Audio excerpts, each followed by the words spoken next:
Hi guys! So ayan, dumating na ang aking order sa araw na ito. Oh. So, ano kaya ang laman? Ano kaya ang laman ng parcel na ito? So, sabay-sabay natin tunghayan at buksan natin kung ano ang klase ang nilalaman ng parcel na dipungal na ini. Hanggang sa huli palagi pipilit-pilitin ko. Ay wow! Ito na guys ang ating order for today's video. So, bubuksan na natin. Ay wow! So, ito guys ang pang-ano. Ito guys ang pampaputi ng ngipin. So, ayan guys. Iskuban. So, i-iskuban natin ang ating ngipin. Tapos, ito naman ang gugunyo-gunyo natin yan. Para maging puti ang ating tooth. Diba? ang laki pala guys. Oh. Wow. Oh. Sobrang laki naman at sobrang haba.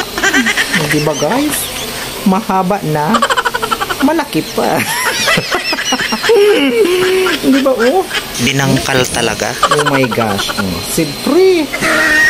Isang dangkal ang haba guys. Sulit na sulit. Tapos i-ano natin yan dito oh. May libre pang toothbrush. Ito guys ang toothbrush na libre niya. Papakita ko sa inyo. Bubuksan natin ang kanyang toothbrush na free. Ito ang kanyang free toothbrush.